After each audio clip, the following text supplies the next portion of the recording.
తెలుగు జాతికి ఒక ఉనికిని, ఒక గుర్తింపును, ఒక రాష్ట్రాన్ని ప్రసాదించడానికి తన ప్రాణాలనే ఆహుతి చేసిన మహోన్నత వ్యక్తి శ్రీ పొట్టి శ్రీరాములు గారు. ఆయన 125వ జయంతి సందర్భంగా నవ్యాంధ్ర రాజధాని అమరావతిలో కొలువుదీరుతున్న స్టాచ్యూ ఆఫ్ సాక్రిఫై కేవలం ఒక విగ్రహం మాత్రమే కాదు, అది 5 కోట్ల ఆంధ్రుల ఆత్మ గౌరవ ప్రతీక.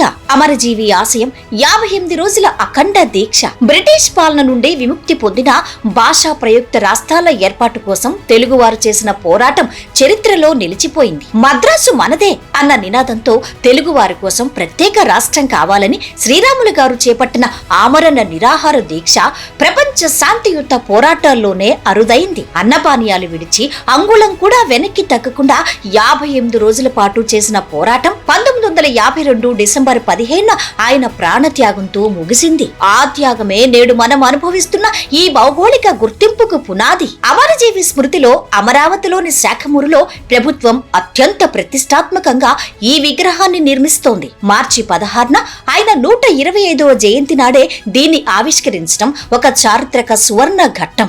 శ్రీరాములు గారు చేసిన 58 రోజుల నిరాహార దీక్షకు గుర్తుగా ఈ విగ్రహాన్ని 58 అడుగుల ఎత్తులో నిర్మించడం విశేషం. ఇది ఆయన చేసిన ప్రతిరోజు పోరాటాన్ని భావితరాలకు గుర్తు చేస్తోంది. ఈ విగ్రహం కేవలం ప్రభుత్వ నిధులతోనే కాకుండా ప్రపంచవ్యాప్తంగా ఉన్న తెలుగు ప్రజల విరాళాలతో రూపుదిద్దుకుంటోంది. ప్రతి అంగుళానికి ఒక తెలుగు బిడ్డ మద్దతు అనే నినాదంతో సాగుతున్న ఈ నిర్మాణం ఉత్తరాంధ్ర నుండి రాయలసీమ వరకు, కోస్తా నుండి పల్నాడు వరకు తెలుగు వారందరినీ మానసికంగా ఏకం చేసి ఒక మహాశక్తిగా ఈ ప్రాంతం విరాజిల్లబోతోంది. కుల మత ప్రాంతీయ విభేదాలకు అతీతంగా ప్రతి తెలుగువాడు గర్వంగా చెప్పుకోదగ్గ ఐక్యతా చిహ్నమిది. రేపటి తరం అమరావతిలో అడుగుపెట్టినప్పుడు ఆకాశమంత ఎత్తున కనిపిస్తున్న ఈ మహనీయుడు చూసి గర్వంతో ఆలోచిస్తుంది. మన హక్కులు, మన గుర్తింపు ఎవరి దయాదాక్షిణ్యాల వల్ల రాలేదని, ఒక నిస్వార్థ ప్రాణత్యాగం పునాదులపై మన రాష్ట్రం నిర్మితమైందని యువత గ్రహిస్తుంది.